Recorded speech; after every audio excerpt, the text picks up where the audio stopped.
Welcome, lovely viewers, to another Command and Conquer 3K's Wrathcast. I am your host, Aliens Productions Entertainment, and we are back on the map 2 on Redzone Rampage. It's a 2v2 match, and our opponents for this day, for this guest match here, we're going to be having ZX Spectrum and in the top right position as a Cyan Black Hand, I'm pretty sure. Oh no, it's a Cyan Nod, yeah. And then we have Usb3 as a blue GDI in the top left position. In the bottom left position we have Keveent as a pink GDI, and I did mispronounce his name a lot of the times that I casted him, so apologies for that. And in the bottom right we have Pure Heart as a purple black hand. So yeah, as I said before, I used to call this player Keveent a lot, and I just realised now that he has two E's instead of one, so apologies if I actually mispronounced your name there. But it was funny nonetheless. I may just call you Keveent just because it's funny and I can just like just insult you just a little bit, Oh my god, amazing. Okay, so the cast here is going to be on a 2v2 map. I know that the last time was on a Redstone Rampage, but people seem to record this map a lot. But I mean, it's an unofficial map, and the custom maps aren't really working right now, so this is just going to be what I record for 4K's Wrath at the moment. We see that Spectrum's getting some attack bugs and buggies. I've forgotten the name just for a second there. With a double war factory there, so he's going to be pummeling, trying to at least put pressure on Pure Heart with loads of tier 1 units. He might. I was about to say he was going to attempt to go through the middle as well, not try and go through the front. Go to the front of the base because that's where it's most protected, and that's where he's going to have the hardest time getting towards his opponent there. But it seems that Pure Heart's also doing the same. As we see, we've got one more factory there, one more factory there. I've also got a watchtower being deployed by Keveent. It's going to be hard to say Keveent. It's actually what I've been saying Keveent all this time. Okay, this is going to be weird. Okay, so we've got a conflict in the middle right of the map. And then we've got Spectrum and Pure Heart. They're just going to be training units, hopefully trying to just pushing one of another back, trying to get an advantage over one another, and hopefully trying to get one another to make another mistake. And it's pretty not too exciting, but those players on the right side, they're very busy right now. Here we go. We've got a blue MC, not an MC. We've got a blue APC coming from USB. I don't know what units that got. That's got a rifleman squad, so he's probably hunting for some infantry. I think he might suspect he's Black Hand. I think Pure Heart did actually choose Black Hand. That's why he's gone APC with rifles, honestly. But we see the load of attack bikes and buggies go through the middle with a combination of Spectrum's and Pure Heart's forces. We see that Pure Heart's actually going straight for the USB's harvesters, damaging it just a bit, and USB having to draw back on a Predator tank, and an APC trying to defend his harvesters a little bit. Pure Heart really being an aggressive player here, going to be trying to get around the side, go for the harvesters or something, and being quite relentless actually. And Keveent, oh my goodness, well, lots have happened with Keveent at the moment. Dual airfield, we've got Juggernauts coming out with a war factory there, and sonic emitters, so he's going to be pummeling USB3 with artillery. I don't think his USB has actually got artillery ready yet. He's just got Predator tanks, which is unfortunate because those tanks will be shredded. All bunkers being made in the heat of battle. Orcas coming in to deal with USB's Predator tanks. Unfortunately, that won't do USB any good, but at least he does take a tank down, but he wants to take the Juggernaut down. Second Juggernaut gets deployed, third Juggernaut gets deployed.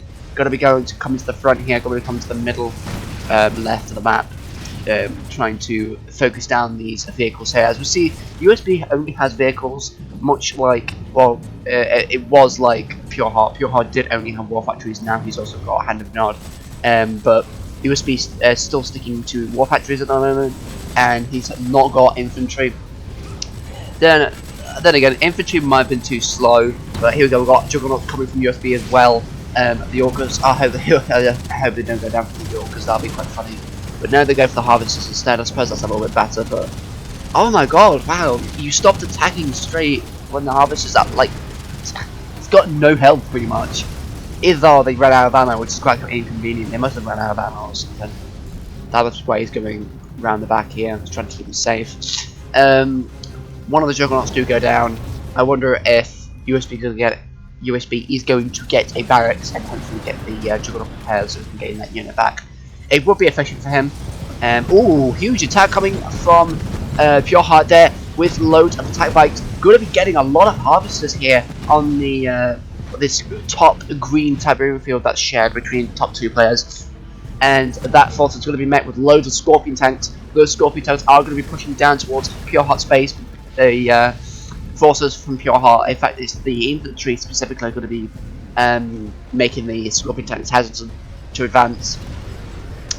And that was a sneeze that didn't actually come out. Apologies. Oh my god. So yeah, we've got a Juggernaut husk there. I don't really think he's going to risk going for that pink Juggernaut because it's too far away from his base. It's too close to Keveent's base, and more Orcas are being sent right now anyway. So it's just like it's not even worth it. There we go. He's just destroyed that husk. I think he's gotten his own husk, even though it's actually got been destroyed. But he's got a lot of Juggernauts now. USB has actually got a chance to destroy all these defenses. Also, a lot of Predator tanks to come and advance and clean up whatever's left. A couple of Sonic emitters. We also see one of Pure Heart's handling nods. They're going to be pulling out infantry. Going to be assaulting the Juggernauts there. Spectrum putting down a couple of laser defenses. I think we had some vehicles passing through here. Yes, we did. Pure Heart Scorpion tank going to be taking out one of USB's harvesters over there, and also going to be training with some of Spectrum's squads as well.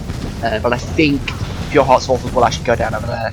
Unfortunately, USB is a bit too late on the counter attack there, or at least on the defense, because the units have actually been destroyed, so he would have lost on that harvester.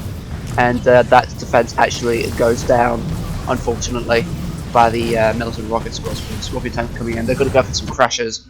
But Pure Heart's doing really well. I mean, he's got a lot of infantry in Keveent's base and in his own base. He's continuously pushing towards his opponents, and he's going to try and debilitate them with just being, you know, quick and powerful, basically.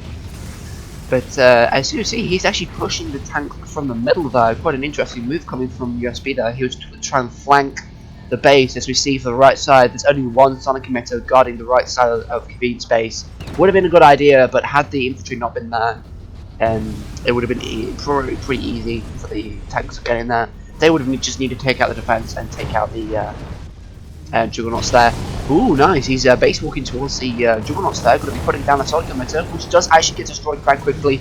But now these Juggernauts are going to be destroyed very quickly. Going to be a Juggernaut battle here. Orcas are going to be helping as well. USB Juggernauts are going to be taken down quite a bit there. And we see that Pure Heart is actually proceeding onto his base. Pure Heart's taking care of a lot of his base actually. I think he might have destroyed a structure.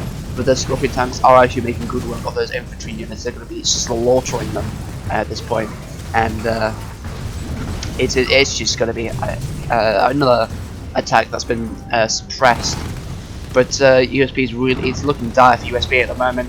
We see that Keveent is getting out a barracks, and he's going to be getting out some infantry, repairing the command post, repairing the barracks, and also possibly getting some husks as well. We see there we go. There's the satellite surveillance coming from Keveent as well. I think that was an APC that just went down there in the field. Or Orcas take down the final Juggernaut husk.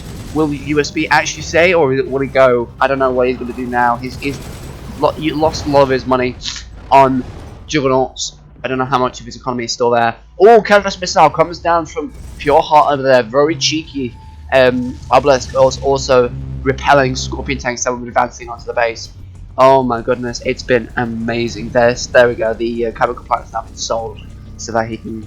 Oh, ZX Spectrum has been defeated, and so has USB3.